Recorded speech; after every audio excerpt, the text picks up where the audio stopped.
Hello my friend, this is a video on existential freedom in my series on existential freedom to mark the publication of my book Beginning to Live the Art of Existential Freedom.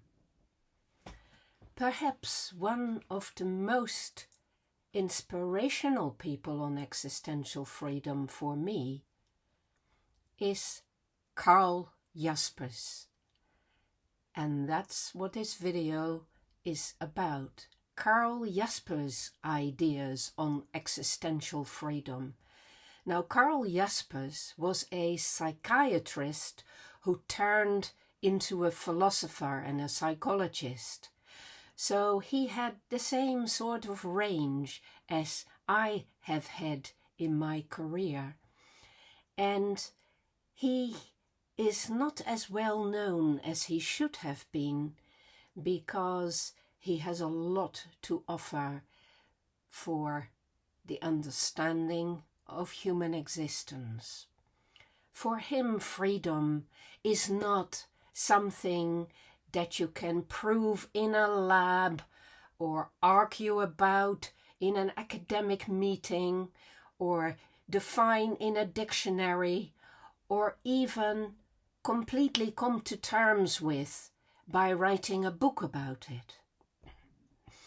He believed that to study freedom as an object makes it evaporate, it makes it disappear.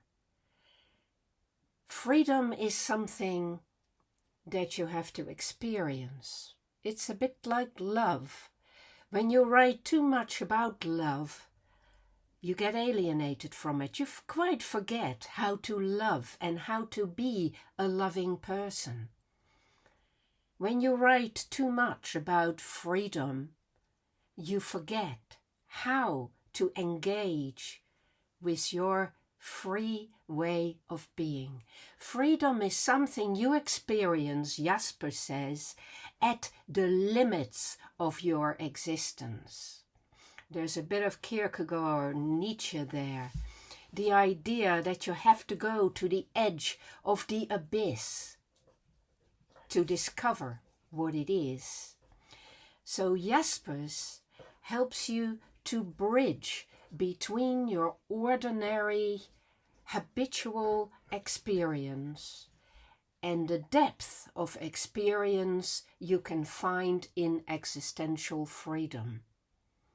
He also bridges between theoretical thinking about these things and practical application in your everyday existence, and that is what my work has always been about. Exactly that.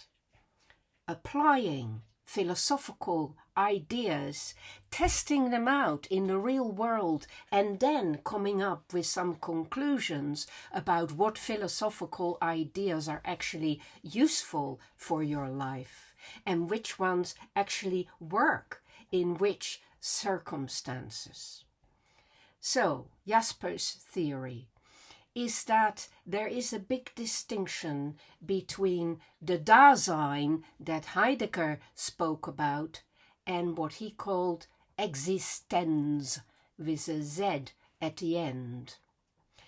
Existenz is your hidden self, your deeper way of being in the world. But in everyday life, you live with your Dasein, you live with your empirical existence. You live with the version of you that has to make it in a physical world and a social world. The kind of person who has to have a social security number, who is measured by their height and their weight and by the job they do.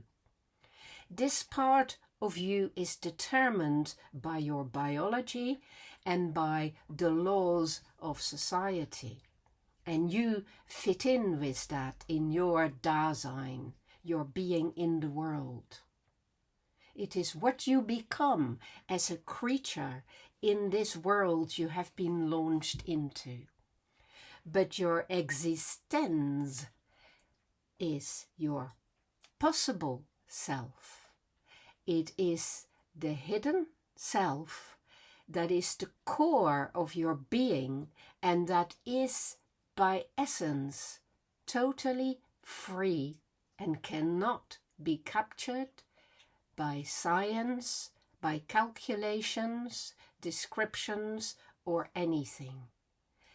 And what Jasper said was that you only come to encounter this deeper self, this existence, when you make a radical, authentic choice. When you make your own choices, when you become critical thinking and you learn to make decisions from the heart. Freedom for Jaspers, therefore, is the process of existence breaking through the mundane routines of your Dasein. It helps you to become truly alive. And how does this happen? It happens through what Jaspers called the boundary situations, the Grenzsituationen.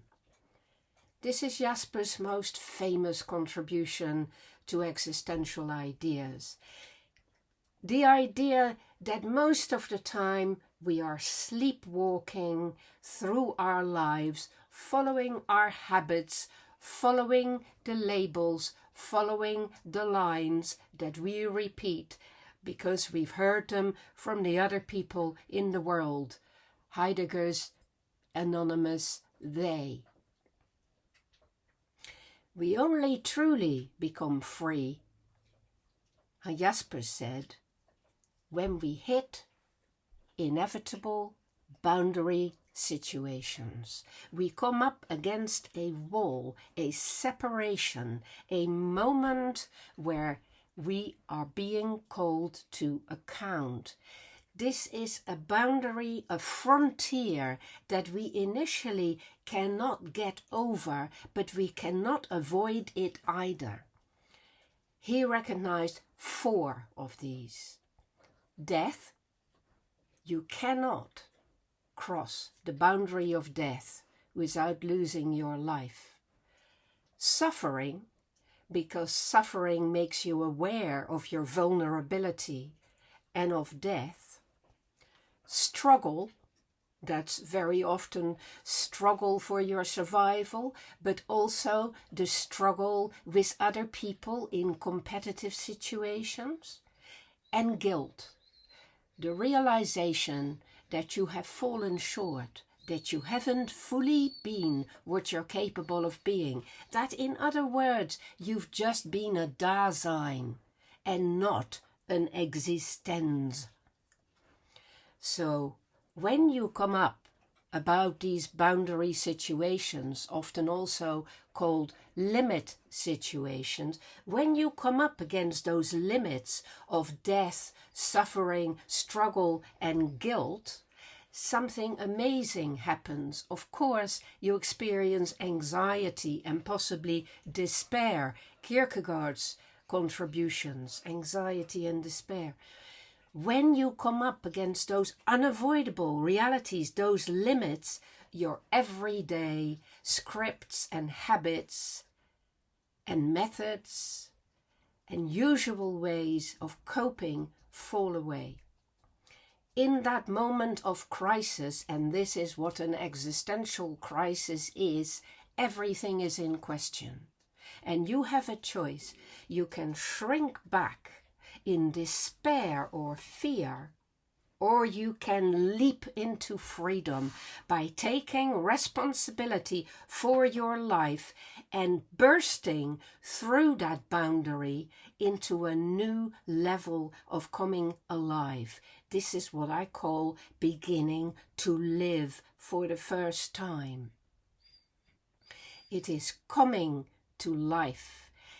And this is when you find the freedom in the courage to face the limits and the inevitable, the realities, the truth of existence, really.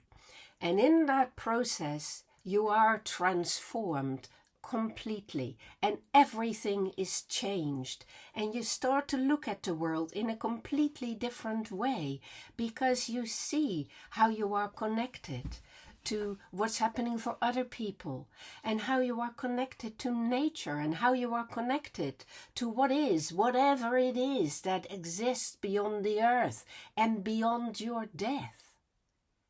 You become more open to mystical ideas and to metaphysics. And instead of Jaspers' philosophy being the kind of lone wolf philosophy of the French, of Sartre and de Beauvoir and Camus and even Merleau-Ponty, instead of this isolationist existentialism, Jaspers developed a freedom-based existential philosophy, which recognized that you cannot be free unless all are free. I personally believe that Simone de Beauvoir took her inspiration from Jaspers, but that is not acknowledged. He proposed the idea, Jaspers did, that there is a loving struggle in our life, a loving struggle with the difficulties of our existence, and a loving struggle with the people we want to love, but who are always different to ourselves, and who therefore always bring us up against our own limitations and their limitations. And if we can create and foster an honest communication between two people, which is what I aim to do in my existential work with couples in relationship therapy, then this challenge that they provide for each other also leads to the recognition that they can provide support and love and tenderness to each other as well. So freedom for Jaspers isn't found in isolation. It is found in the spark that happens when two authentic individuals truly encounter each other. And in doing so, they become aware of something beyond themselves, something greater than either of them. And that is what Jaspers spoke of as transcendence. And it is really to get in touch with that area, that field, that space of transcendence that is when we discover our true existential freedom. Because this is when we merge into something bigger than ourselves without having to do that in a religious way. So it's a very spiritual and mystical philosophy. But he didn't use traditional religious language. He argued that the world is full of ciphers, which are the bits of nature or art or music or human love and human projects that hint at this deeper, more important meaning of life, at this transcendence.